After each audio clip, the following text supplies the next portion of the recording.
y decidió que el documental, el mejor título que podía tener, por otro lado muy indicativo de cuál era el propósito de la construcción del Valle de los Caídos, era el Valle de la Paz. Y como tal fueron a registrar el documental. ¿Qué pasó?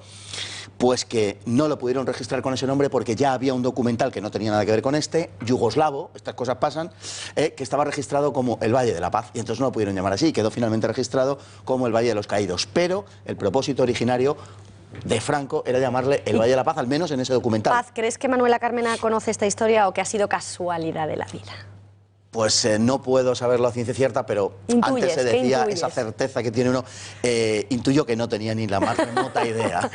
Le ha salido el tiro por la culata. Bueno, vamos ya a la historia. ¿Cuál es la razón por la que se construye el Valle de los Caídos? Bueno, el Valle de los Caídos se construye, es una idea de Franco, seguramente durante la época de la guerra, que le estuvo de visita por allí, le encantó, le gustó aquella zona. La verdad es que es, desde el punto de vista paisajístico y natural, es una zona hermosísima. No vamos a entrar, ¿no?, en lo que es la parte arquitectónica, que es verdad que ha habido mucha polémica porque es un sitio controvertido en cuanto a la estética. No invita mucho al recogimiento, no es especialmente bonito. Será a usted me dirá, será a usted. Será a mí, se ha debatido... es un sitio, si me permite, es un sitio tan... monumental. Sí, que invita tanto al recogimiento, que hay una comunidad benedictina, que hay un monasterio, imagínese No, usted. pero estamos acostumbrados a que las iglesias sean como cálidas, ¿no? Como que este lugar pues un poco frío. A priori. Las catedrales góticas tienen una cierta semejanza, digamos. No son lugares tampoco... No lo veo claro. Si aplicamos el buenismo a estas cosas, pero en fin, estábamos con el origen y por qué. Estábamos con el origen. Bueno, y Franco decide que allí se va a construir un monumento que, en verdad, las primeras intuiciones, digamos, los primeros barruntos del monumento, perdón, eran... exaltadores de alguna manera de la victoria y del bando nacional, pero con el paso del tiempo y con una cierta rapidez, casi desde el principio, se quiso hacer un monumento a la reconciliación bajo la sombra amparadora de la cruz cristiana, ¿no? Por tanto, desde el principio podemos decir que el propósito de Franco fue un propósito de reconciliación de las dos Españas bajo la sombra o a la sombra de la cruz. El hecho es que están enterrados allí combatientes de los dos bandos, y a lo mejor la mayor parte de la gente no lo sabe, pero mayoritariamente combatientes del bando republicano. Entonces, ¿por qué es tan polémico? ¿Por el simple hecho de que fue una iniciativa de Franco? Porque fue una iniciativa de Franco, porque por la denominación, también porque está presidido, y no podemos olvidar esto, y si quiere usted ahora hablamos de esto, por una enorme cruz. Es un símbolo de reconciliación, pero es una reconciliación a la sombra de la cruz, y esto molesta enormemente, y porque fue una decisión política del generalísimo, y en consecuencia, pues hoy ya sabe usted que contra Franco literalmente vale todo, de manera que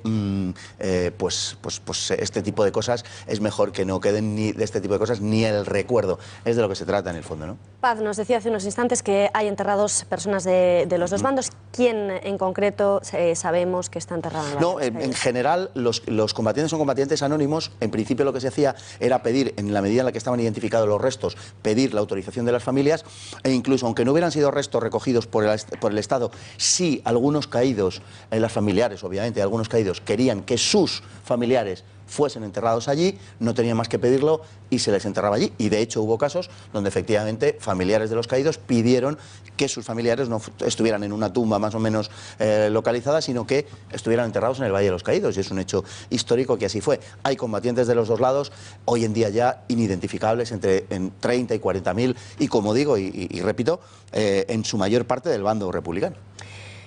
Paz, desde el punto de vista artístico, que sé que usted quería llegar a este punto, más allá de los gustos, y de que sea frío o cálido, o que invite al recogimiento o no, tiene un gran valor artístitico.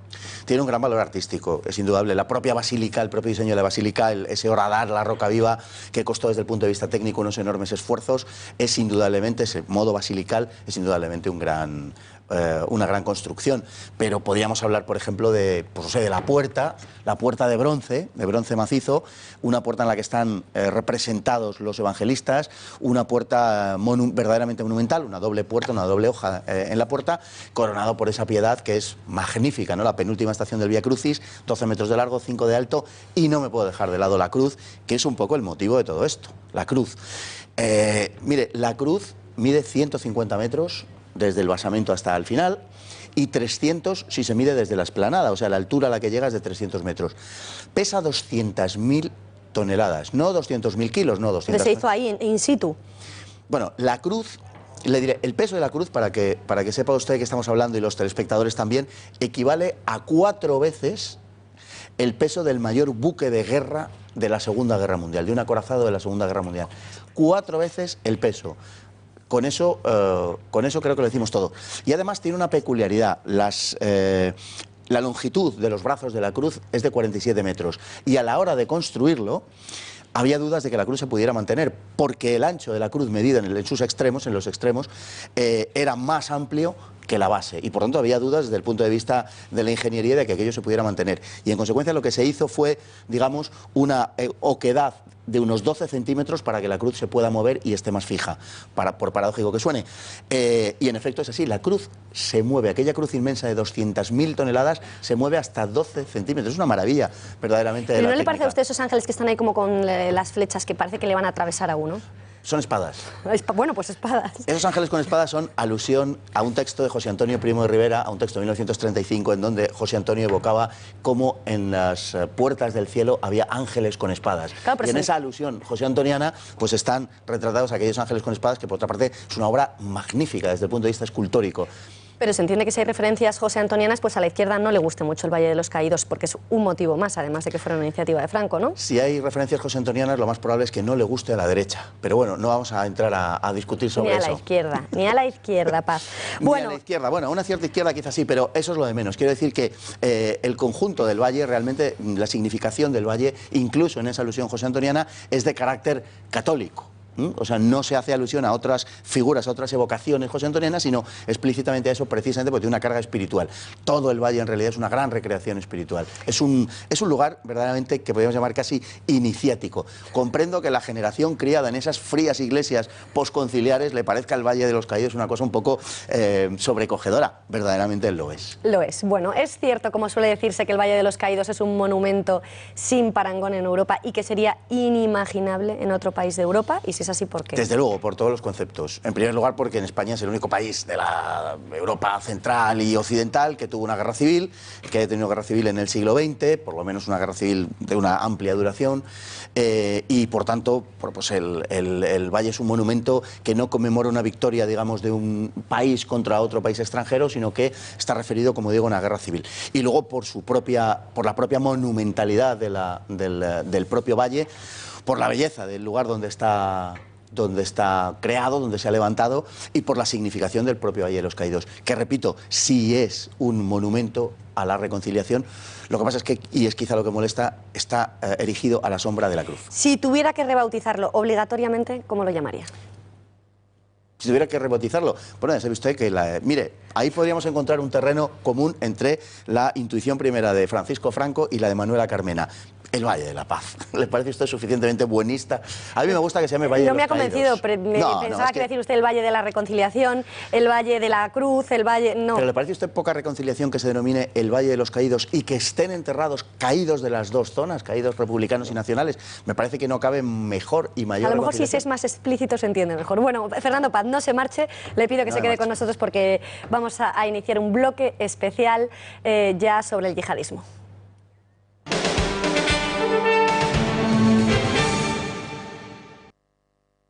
¿Se está ganando la guerra contra el terrorismo islamista? ¿En qué punto está el ISIS, mejor o peor que hace unos meses? ¿Está Europa luchando adecuadamente contra el yihadismo? ¿Cómo es posible que los países de la Unión Europea no sean capaces de ponerse de acuerdo para hacer frente a esta amenaza que atenta contra las raíces culturales y de convivencia europeas? ¿Por qué Occidente asume posiciones buenistas frente a la guerra contra la yihad? Porque, no se equivoquen, esto es una guerra. De todo ello hablaremos durante la próxima hora. No se marchen, comenzamos. Vous mentez dans les médias, vous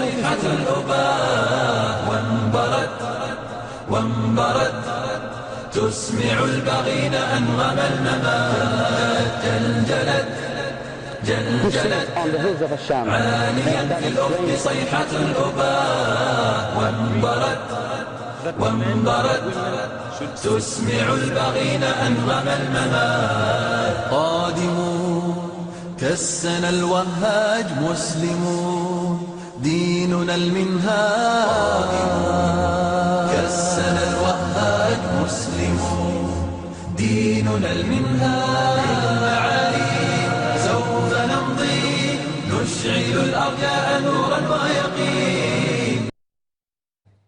Bueno, pues saludamos ya a los invitados de esta noche. Nos acompañan ya en plató el periodista y escritor experto en historia del Islam, José Javier Esparza. Muy buenas noches. Muy buenas noches, Beatriz. Buenas noches. Nos acompaña también Fernando Paz, profesor de historia, experto también en el Islam y en todo lo que sea historia. Bueno, aprendiz, modestamente, un placer. Aprendiz del Valle de los Caídos, Fernando Paz, muchas gracias. Y nos acompaña también el señor Rafael Calduch, catedrático de Relaciones Internacionales. Muy buenas noches y bienvenido. Hola, ¿qué hay? Buenas noches. Bueno, pues si les parece, empezamos hablando del Estado Islámico y de sus orígenes. ¿De dónde viene el Estado Islámico, Esparza? Formalmente el Estado Islámico es un grupo vinculado a Al-Qaeda que funda un tal al-Baghdadi, que en realidad, que no es el actual, que en realidad nadie sabe si existió realmente. Este desaparece, se hace con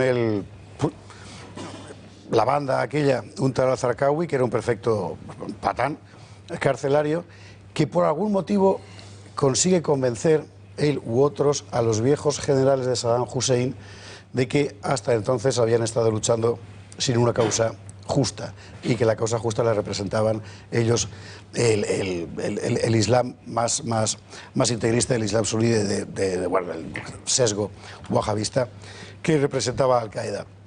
Hay una diferencia de concepto estratégico muy fuerte entre Al-Qaeda madre y el Estado Islámico. Podemos sustanciarla en que Al-Qaeda madre había pensado siempre que la revolución yihadista tenía que hacerse simultáneamente en todas partes, mientras que el Estado Islámico piensa que solo a partir de un núcleo territorial, de un califato, de una reconstrucción del califato y de la umma, ¿no?, puede volver a recuperarse el mundo musulmán, y a partir de ese momento, el mundo musulmán islamista, y a partir de ese momento rompen. El Estado Islámico empieza a funcionar por libre y entra en guerra con Al-Qaeda y con su facción en Siria, que es Al-Nusra.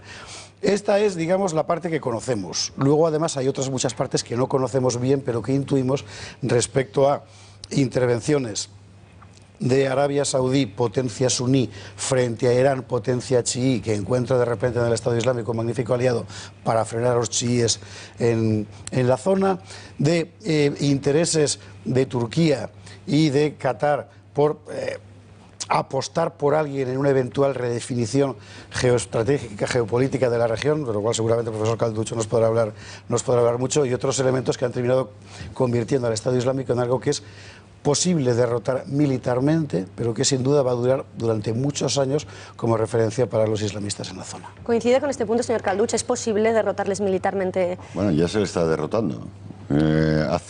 Si esta conversación la hubiésemos tenido hace un año, estaríamos hablando del avance militar y el éxito militar y como consecuencia del mismo ideológico y simbólico del Daesh, el Estado Islámico, y hoy estamos hablando exactamente de lo contrario, ¿no? Luego la derrota militar se va a producir, pero yo efectivamente coincido en que el periodo posbélico puede ser, desde el punto de vista de la estabilidad en la zona, puede ser mucho más inestable y mucho menos controlable de lo que es militarmente derrotar al Estado Islámico, porque ahora hay un enemigo definido territorialmente, con unas zonas perfectamente definidas donde están, que se bombardean diariamente por todo el mundo, es decir, británicos, franceses, norteamericanos, rusos, ahí todo el mundo está.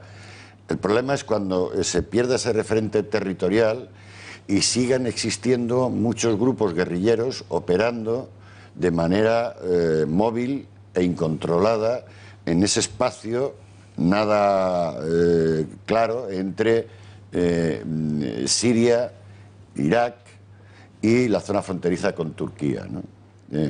Con retaguardias en algunos casos, en el caso del Líbano, por ejemplo, y en esos campos de refugiados que están al otro lado de la frontera, por ejemplo en Jordania o en Turquía, de los que realmente nadie controla en absoluto lo que ocurre allí y no se sabe cuántos de los que están viviendo en esos campos de refugiados pueden ser reclutados en el futuro. Luego ese es el escenario al que vamos. ¿Y en qué punto dirían que se encuentra ahora mismo el Estado Islámico? ¿Mejor, mucho mejor, igual o peor que hace un año? Sin ninguna duda, mucho peor. Está peor. O sea, claro.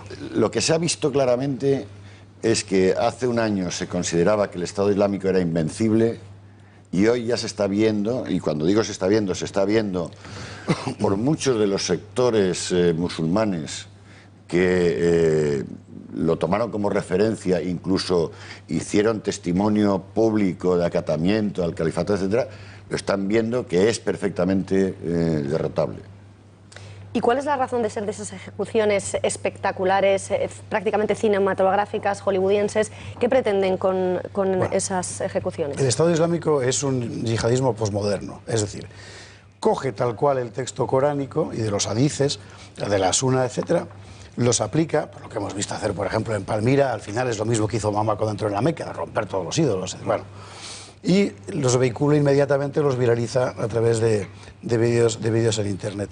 Ellos tratan de demostrar una y otra vez que todos sus comportamientos no son más que repetición literal de los textos sagrados, el Corán y la Sunna, bueno, y los hechos y dichos de los compañeros del profeta, etcétera. Y quiero subrayar una cuestión. Nos parece salvaje porque hoy lo vemos en vídeo en nuestras casas, pero hace muy pocos años ha estado ocurriendo lo mismo en todas partes. En Irán está ocurriendo. En Irán están haciendo ejecuciones públicas, colgando a los reos de sitios públicos, plazas públicas, y los cuelgan allí. Pero fíjate que lo que ha hecho Irán lo digo porque es que a nosotros nos choca mucho en nuestra mentalidad occidental, pero es algo del pan de cada día. En la zona no es tan raro. En Arabia y Arabia Han salido vídeos de Arabia Saudí ahora mismo. Claro, sí, donde se llevan a cabo. Hay un documental ahora de la BBC. Por ejemplo, lo de quemar a aquellas pobres víctimas dentro de una jaula.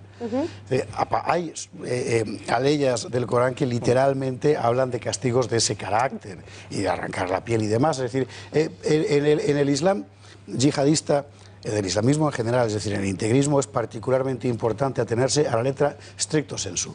No, Esparza, pero mucha gente, que es lo que alegan pues muchísimas personas, que depende también de las interpretaciones que se hagan del Corán, porque claro, es como si nos atenemos al Antiguo Testamento que dice el ojo por ojo, diente por diente, y luego pues ha habido una evolución, ¿no? Que es lo que defiende el buenismo occidental. Está muy bien que saquen ese tema, que es la base de todo. ¿Por qué en el Corán hay que seguir al pie de la letra? Mahoma se muere y deja 3 problemas muy serios. No deja un clero, es decir, un cuerpo autorizado de gente consagrada que pueda hacer evolucionar la doctrina. En el cristianismo sí lo hay, en el Islam no. Eso que llamamos clérigos musulmanes no son propiamente clérigos como los entendemos aquí. Eso es importante señalar. Claro. En segundo lugar, no resuelve la fusión de esferas política y religiosa, lo cual condena a buena parte de las comunidades musulmanas a no poder vivir nunca de manera integrada en un orden político que no sea estrictamente islámico. Y en tercer lugar, del texto original se colige una justificación permanente de la violencia como forma de expandir la fe. Esa justificación podría haber sido interpretada en otros términos, y ahora cuento una anécdota muy breve, pero como no hay un cuerpo autorizado de guías que lo haga, la opinión de un respetabilísimo muftí de Riad diciendo que bueno, que eso es una forma de hablar, vale lo mismo que la de un pequeño imán de Somalia criado a los pechos de los hermanos musulmanes. Solo una cosa, precisamente sobre este ejemplo, pero contó Xavier Raufer, que es un eminente especialista en terrorismo, ahora en terrorismo islámico francés. Él, en Riad, conversaba con el gran muftí de la mezquita mayor de Riad, nada menos, wahabista, un señor muy mayor, venerable, encantador, y recibía, y estaba Xavier Raufer delante, a unos jóvenes somalíes que venían, en fin, ebrios de yihad, criados por los hermanos musulmanes en su expansión hacia el sur. Y los jóvenes trataban de explicarle al viejo muftí aquella hadiz de la Sunna, en el cual Mahoma dice que la mejor yihad es aquella en la que tu cuerpo sangra y tu caballo es degollado. Y les decía el muftí, pero eso es en el cielo. Estáis intentando interpretar como si fuera para la vida cotidiana algo que fue dicho para el cielo. Bien, sí, pero el muftí objetivamente no tiene más autoridad doctrinal que los jóvenes somalíes, no puede excomulgarlos, y eso es crucial. Claro, pero hay una... O sea, hay una interpretación, porque es a lo que yo creo que tú te referías, una interpretación fundamentalista, rigorista, pero fundamentalista en cuanto que se tiene al pie de la letra, pero que no es la única interpretación del Islam. Lo que sí es verdad es que ha cobrado un auge notable en las últimas décadas y sobre todo, bueno, a raíz de la expansión wahabí y todo el dinero que está metiendo Arabia Saudí, todo el dinero de los países del Golfo, la promoción que se está haciendo en Europa, etcétera, que indudablemente pone en el mismo nivel lo que ha venido siendo una digamos, interpretación más tradicional, incluso de una elevada teología, digamos, como la Universidad del Cairo, por ejemplo, que ha sido siempre un poco el centro de otro tipo de Islam, y sin embargo ahora mismo lo que se está proyectando es esto. Pero la cuestión básica de este asunto es esa característica posmoderna del Islam a la que se refería Esparza hace un momento, y además la capacidad de comprensión que tienen ellos de cómo impacta eso en Occidente, porque esos vídeos fundamentalmente están hechos para impactar en Occidente, no están para ser vendidos en Afganistán ni en Qatar. Esto impacta en Occidente. Realmente esto se ha venido haciendo durante muchísimo tiempo y es una cosa que no se subraya lo suficiente. Es ahora cuando nos llama la atención, es ahora porque lo conocemos a través del impacto visual que nos produce. Al principio de que se hicieran estas cosas, si os acordáis, hace 2 o 3 años cuando empezó a popularizarse, bueno, a proyectarse esto y a publicitarse, los medios de comunicación discutíamos si había que emitirlo o no emitirlo. Y bueno, llegamos a la conclusión aquí, por ejemplo, dijimos, es igual este debate porque al final, dado el estado de avance tecnológico, digamos, de Occidente, se acabarán transmitiendo de un lado de otro. Y además, los medios de difusión lo acabarán proyectando. Al final, eso es indiscutible, al ser noticia y al tener el impacto visual que tienen, que en cierto modo le estamos haciendo la campaña. O sea, sobre eso no debemos tener ninguna duda, con independencia de que desde el punto de vista profesional se deba emitir o no. Pero para que quede claro, ¿tiene el Corán varias interpretaciones, sí o no? Sí. Claro que tiene varias interpretaciones. Lo que pasa es que desde el punto de vista ortodoxo no cabe interpretación sobre el texto escrito. Cabe interpretación sobre la aplicación práctica en materia legal en la vida cotidiana del texto. Y de ahí son las 4 escuelas jurisprudenciales del Islam: Maliki, Hanbali, Hanafi y Chafí, que a nosotros nos tocó la Maliki cuando la época de la Reconquista. Pero son las únicas interpretaciones. Lo que hay, dice bien Fernando, es una tradición de espiritualidad a veces bellísima en la Universidad de Al-Azhar del Cairo, por ejemplo, que tú mencionabas, pero ojo, creo que se llamaba Al-Ghazal, un autor, un jurisconsulto, un alfaquí de los años 70, que es partidario de la interpretación libre actualizada del texto coránico, lo cual no le impidió firmar una fatua a muerte a un historiador egipcio de aquel momento que se había permitido ciertos juicios ligeros sobre Mahoma. Bueno, yo tengo que añadir algo. Añada. Para situar las cosas en su justo término. Es decir, la inmensísima mayoría de los musulmanes siguen la interpretación tradicional que no identifica yihad necesariamente con las formas extremistas, violentas, brutales que se están aplicando. Y esa es una realidad, porque no nos llevemos a engaño. Es decir, como decíamos antes, Daesh efectivamente logra una implantación a partir de lo que originariamente no era más que una de las facciones de un grupo terrorista de Al-Qaeda, y aquello va creciendo.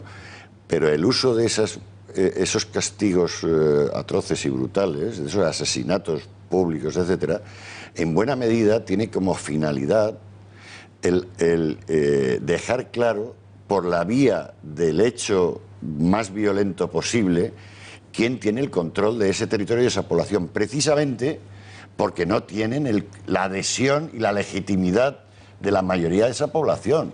Entonces, claro, hacen lo que han hecho todos los conquistadores a lo largo de la historia.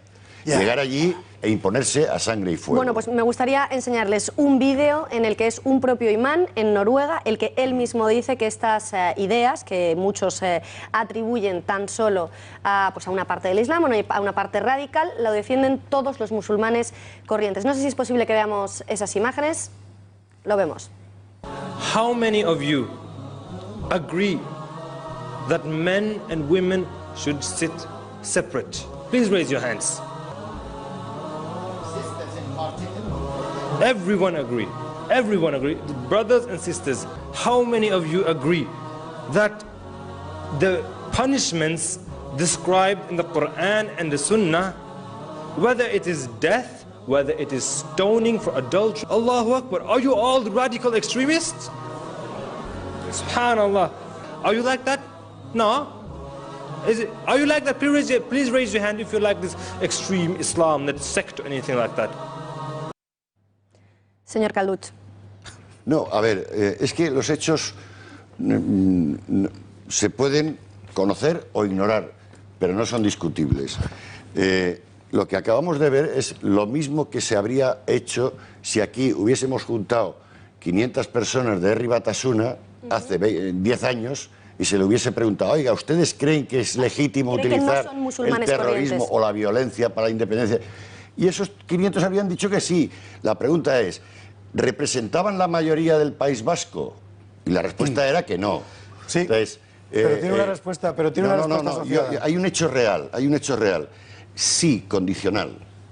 La mayoría de la población musulmana en Siria y en Irak, y no distingo en esto ni suníes, ni chiíes, ni wahabíes, realmente apoyase al Daesh, puedo decir seguro que en este momento el Daesh no estaría siendo derrotado militarmente. Es muy posible, yo estoy completamente de acuerdo. Así de sencillo, esos son hechos. Sí, son hechos. Lo que pasa es que también son hechos concomitantes, que no son contradictorios, o bueno, sí, pero esa contradicción es parte fundamental, sustancial del Islam, el hecho de que toda esa gente, Molenbeek, o sea, ¿cuántos yihadistas hay en Molenbeek dispuestos a hacerse estallar? ¿Un 0,01 por 1000? Sí. Pero todos han tapado 4 meses al pero no es lo mismo. Pero no es lo mismo. Es lo mismo. Sí, espera que pone... Perdona que pone el argumento. Lo de Ribatasuna es lo mismo. ¿Cuántos abertzales dispuestos a matar había? Pocos. Poquísimos. ¿Y cuántos cubrieron a los dispuestos a matar? ¿Cuántos silenciaron esos hechos? ¿Y por qué? Por miedo. Por miedo y porque no había una autoridad que dijera lo contrario. Que es donde quería ir yo. Y por miedo. Bueno, sabemos claro. Las dos cosas. Hombre, pero una cosa es silenciar y otra cosa es ejercer de cómplice y esconderlos, por ejemplo. Es distinto. No. A ver, pero ¿cuántos crees que en Molenbeek... Hombre, cuando se ha podido esconder 3 meses, por ejemplo, Salah Abdeslam, ¿no? Aquí hay dos cosas que hay que dejar muy claras. Una es la incompetencia de la policía belga. O la dificultad que tienen para entrar en esos la guetos. incompetencia de la policía belga, primera condición. Y la segunda es que eso facilita el encubrimiento, las dos cosas. Vale. Porque, a ver, todos hemos visto vídeos sí. En las estaciones de servicio, que hay que decir que no se ocultaban. Sí, que paseaban libremente por las... Pero ese tema que tú sacabas... Y haré una referencia por lo que atañe a España. Cuando los cuerpos de seguridad son efectivos y la inteligencia de verdad funciona, todos sabemos que hay un barrio del Príncipe, sí, pero la policía sabe lo que pasa allí. Y entra y los detiene. Sí. Luego, pongamos las cosas en su orden, es decir, ¿hay relación de causalidad? Sí, pero no invirtamos el orden de causalidad porque entonces las consecuencias llevan a error. Has dado una clave muy importante. La policía sabe lo que pasa allí, es decir, pasa. Claro que pasa. Claro. Yo cómo voy a negar esa realidad. Y pasa siempre y pasa permanentemente. Yo quería, con esto que polemizaba antes con lo que tú habías dicho, en realidad llegar a otra cuestión que me parecía que es fundamental para entender lo que está ocurriendo y por qué ocurre como ocurre. El Islam desde su origen mantiene 3 guerras internas, bueno, unas externas, que no han cesado nunca. Claro, hay una fitna permanente de suníes y chiíes que es desde la batalla de Kerbala. Hay además una guerra permanente entre los que quieren aplicar literalmente el Islam, digamos salafistas, de Salaf, origen, los fundadores y tal, contra aquellos a los que consideran que son poco píos en la aplicación del Corán. Y eso dura 1400 años. Y luego además está la guerra que el islamista declara al que no es musulmán, para lo cual recluta también a los que no son islamistas porque tiene una legitimación. Y es a lo que ha jugado el Estado Islámico. No, sí, en todo eso estoy de acuerdo. Lo que trataba de decir es, la guerra se está produciendo entre musulmanes. Sí, por supuesto. Y lo que hay en Europa es terrorismo. Y no magnifiquemos el terrorismo porque el terrorismo es capaz de producir violencia y víctimas, pero no ni remotamente las que produce una guerra. Entonces, ¿qué es lo que detectamos en Europa? Que efectivamente en España hubo un momento en el que se subestimó, probablemente por ignorancia, el terrorismo yihadista y cómo podía impactar en este país, porque estábamos luchando muy eficazmente contra el terrorismo etarra. Tuvimos un atentado y se reaccionó. En 2 años siguientes se produce un atentado, un año siguiente se produce un atentado en Londres. Que también había sido muy tolerante con los yihadistas y con los... Había un barrio entero. Sí, pero reaccionó. Ya no se producen atentados en Reino Unido. En cambio, en Francia, ojo al tema, hay atentados terroristas del yihadismo desde mediados de los 90 hasta noviembre del año pasado. Y en Bélgica, que no había habido nunca, pensaron que eso nunca iba a llegar allí. Pues llegó. ¿Por qué? ¿Y por qué pensaban que no iba a llegar ahí? Porque los grupos terroristas necesitan siempre, como cualquier otro grupo de criminalidad organizada, etcétera, zonas de retaguardia donde poder retirarse cuando se les acosa donde están operando. Y España, y fue el gran error del atentado por parte de los yihadistas, cuando hicieron los atentados en España, cerraron lo que era la puerta de entrada y salida desde el norte de África de los grupos terroristas yihadistas al resto de Europa. ¿Por qué la cerraron? La cerraron porque la policía española se puso las pilas y es una de las policías, si no probablemente la mejor en la lucha antiterrorista de todo el mundo, por experiencia. Es verdad. Aquí hubo, en plena época del terrorismo etarra, se hizo dos grandes acontecimientos, los Juegos Olímpicos y la Exposición Universal, y no hubo ni un solo atentado terrorista. ¿Por qué? Porque se pusieron las pilas y es muy buena la policía española. Paz, ¿querías decir algo? Hombre, hay una relación entre el fenómeno terrorista y lo que está sucediendo en el Próximo Oriente. Sí, claro, sin lugar a dudas. Hay una relación. Y en cuanto a las complicidades no tienen por qué ser ideológicas, y quizá ahí está el problema. Cuando comentaba antes Esparza la génesis del Daesh a partir de Al-Qaeda como una especie de cuestión táctica, en definitiva, me recordaba mucho al islamismo en un solo país y la revolución pendiente, ¿no? Es una réplica un poco de algo que ya hemos vivido. Indudablemente la gente que está aquí, es decir, los que están actuando, claro que porcentualmente son muy pocos, como siempre un grupo terrorista porcentualmente en relación al conjunto de la población necesariamente siempre es muy poco, pero el problema no es ese, el problema es que al haber creado una sociedad multicultural, esos grupos se desarrollan en un caldo de cultivo muy propicio y las complicidades que se establecen no son necesariamente ideológicas, pueden ser familiares, es decir, una madre puede no estar de acuerdo y probablemente lo último que quiera es que el chico se inmole o se suicide y tal, todas estas cosas, pero lógicamente le da amparo mientras es su hijo, y además por la relación varón-mujer en el Islam, etcétera, ¿no? O en fin, las amistades, los hermanos, los padres, los hijos, etcétera. Perdona, eso también pasó con los etarras en el País Vasco. Exactamente, por eso estaba trazando el paralelismo. Claro, es decir, estamos hablando de los familiares y tal, y son un apoyo fundamental. Y sabemos que han sido durante mucho tiempo un apoyo fundamental, e incluso hoy políticamente lo que se está debatiendo es la cuestión de los familiares, etcétera. Quiero decir con esto que obviamente el problema es que se ha recreado una sociedad por ese carácter multicultural de Occidente que lo ha permitido, se ha recreado una sociedad que refuerza las causas en definitiva, porque normalmente no son la primera generación de migrantes, sino son belgas y son franceses, son gente nacida en segunda y tercera generación. Sí, eso es clarísimo. Ahora, la pregunta interesante es ¿cuándo Europa no ha sido multicultural? No, multicultural, o sea... No, pero multicultural en el sentido de que lo que es multiculturalidad, es decir, que haya sociedades paralelas que no tienen contacto. Vuelvo a hacer la pregunta. ¿Cuándo en la historia de Europa en los últimos 1000 años el problema de las minorías no ha sido fuente constante de enfrentamiento de violencia? Pero hay una diferencia importante. Vamos a ver. Hay muchas diferencias, pero lo que voy a la raíz es... La básica... Te preguntaré de otra manera. ¿Por qué no sabemos encontrar la fórmula de enfrentar esta falta de arraigo de determinados colectivos musulmanes en nuestras sociedades? Y a lo largo de los siglos sí hemos encontrado acomodo a otro tipo de colectividades cultural, religiosa, lingüística, étnica, etcétera, diferentes en Europa, y hemos sabido encontrar la solución. Porque pertenecen a un mismo sustrato cultural. Claro. Porque esto es otra cosa, esto es otra cosmovisión. Sí, hombre, básicamente. O sea, no es lo mismo problema que tengan los húngaros o los eslovacos, no es el mismo tipo de problema que el que tenemos en este momento con una sociedad absolutamente distinta musulmana. ¿Sabes dónde está la clave? Eso lo dices tú, hablando en el siglo XXI. Claro, pero si tú obviamente. hubieses preguntado a alguien en el siglo XVI o XVII de qué pensaban de los protestantes, te dirían que la base perdóname, es que la respuesta fue la misma. Y la eliminación del Islam cuando se produjo aquí con los moriscos. Es decir, no fueron asimilados tampoco. Es decir, estaríamos en el primer principio estaríamos en la misma situación. El criterio de tolerancia. Mire, yo ya no le voy a exterminar. ¿Mil cuánto? 1648. 1648. Y desde pero es de tolerancia hasta hoy, entre las guerras han sido atroces. Entre cristianos la tolerancia. Pero, unos cristianos que se cortaban el cuello. Bueno, los bien, fueron laminados. Pero tenían el mismo sustrato cultural. Esa lectura la haces tú desde el siglo XXI, repito. Evidentemente. No desde la época de los coetáneos. Yo te iba a negar.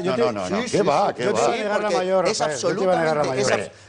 Hombre, eso la comparación no la admite, por ejemplo, con las minorías islámicas en Occidente, que fueron sistemáticamente expulsados. Y en cierta medida sucedió lo mismo, aunque de forma distinta, pero sucedió algo parecido con las expulsiones de los judíos. Claro que sí. Es decir, no era lo mismo que la población europea. Evidentemente los no. se están cortando el cuello en Irak entre ellos. y en Siria. Sí. ¿Entiendes? Sí. Vas tú y le dices, no, pero como el fundamento es el Islam, os tenéis que llevar bien. Pues no encuentra la fórmula. Y yo estoy de acuerdo contigo. Llevan en esa pelea 1000 y pico años. Sí. Bueno, no me digas que están pero no, en el caso de Europa no es... Avancemos en el debate. Paz, apuntaba usted a que en las últimas décadas ha habido un auge, ¿no?, como del radicalismo, del fanatismo dentro del Islam. Parecía que durante otros tiempos, a principio de siglo, estaban más modernizados, había habido un poco de aperturismo, porque se retrocede otra vez siglos, se vuelven a poner los hijab, los niqab, los burkas, se vuelve al fundamentalismo más radical y más ortodoxo del Islam. Porque en el Islam, históricamente, desde el principio, cada vez que hay un problema, la reacción común, digamos que lo que sale espontáneamente del sustrato musulmán es el retorno al origen, siempre. En toda la historia del cristianismo, cada vez que hay un problema, siempre hay una reforma, una revolución, siempre. En el Islam no, siempre hay una reacción de retorno, que a veces gana y a veces no, pero es continua. Yo quiero recordar que las dos invasiones que sufre ¿Y cuál la ha sido España, el detonante en estas últimas décadas? que sufre la España musulmana a lo largo de su historia, son dos sectas guerreras fundamentalistas que son almorávides y almohades, son dos reacciones salafistas, y eso ocurre en todo el ámbito del Islam todo el tiempo. Y por algo más. En nuestro tiempo, yo creo que es absolutamente fundamental el hecho de que en 1924 el Imperio Otomano, que es el último califato, queda formalmente abolido. Y eso es como si los cristianos de repente nos dicen, bueno, es un sedevacantismo, ya no hay papado. Claro. Y la sensación general es de histeria, porque se te ha hundido además el centro del mundo. Los hermanos musulmanes de Egipto nacen en ese contexto y nacen con la idea genial de Albana, que es genial, porque era un auténtico genio, de más o menos decir, se acabó la umma en la cúspide, pero está en la base, está en los fieles, la reconstruimos. Bueno, el riesgo es que esa reconstrucción finalmente tiene su propio metabolismo espiritual, digamos, del que se traduce una serie de normas sociales, culturales, políticas y económicas, que son formalmente incompatibles con el camino que ha llevado a la modernidad occidental en los últimos 50 años de forma particular. Si a eso le añades el hecho de la desquiciada política exterior de Occidente, que ha consistido, no sé muy bien por qué motivo, pero seguro que Rafael eso lo sabe mucho mejor que yo, en los últimos 30 años, de romper todas las estructuras estatales que contenían el fenómeno, bueno, al final lo que tiene es que se ha derramado. Sí, no, porque es muy llamativo que ahora mismo es como si Occidente estuviera dividido en dos bloques, dos grandes bloques, la posición de Estados Unidos, la de Rusia, absolutamente antagónicas. ¿Qué intereses tienen? No son tan antagónicas. No son tan desde fuera, desde luego, es lo que parece. Antes de eso, yo a todo lo que se ha expuesto, que coincido, añadiría algo, y es, hay un periodo, a partir de periodo entre guerras en adelante, en el que ese hundimiento que se está produciendo del islamismo como referente es temporalmente sustituido por dos grandes ideologías, el socialismo y el nacionalismo. Y esa fusión de nacionalismo y socialismo dio el espejismo durante una generación y media, o como máximo 2 generaciones, dio el espejismo. ¿Por qué es un espejismo? En términos históricos, 2 generaciones, en términos milenarios, no es nada, ¿no? Pero dio el espejismo de que podía ser sustituido por un sistema que modernizase y fuese compatible, entre comillas, con que en la base se mantuviese el Islam popular, para entendernos, y en la cúspide el Estado se modernizase. Y eso ha fracasado. Es decir, el exponente personificador de eso fue Nasser. Sí. Después vendrían los partidos baacistas en Siria, en Irak. Todo eso se ha hundido. Y entonces vuelven a buscar un referente ideológico en los orígenes. Por eso son tan violentamente contrarios a todo lo que sea modernización o modernidad. Y eso es una cosa que se ve en nuestros barrios, además. De 15 años a esta parte, los que vivimos en, pues, como llamamos cariñosamente a mi pueblo, en Galapagistán, ves que familias musulmanas que hace 15 años se mimetizaban enteramente con el resto del pueblo, ahora hacen un esfuerzo por singularizarse respecto al conjunto. Y eso forma parte de esa reacción identitaria. ¿Es posible que se integren los musulmanes en una sociedad como la europea o en las distintas sociedades europeas? Porque lo que hemos visto en los últimos años son guetos como Molenbeek y como los cientos que hay. Es que depende de lo que se quiera decir con integración. Si por integración se pretende uniformidad cultural, eso no va a ocurrir. Si por integración se entiende que hay unos parámetros sociales, políticos,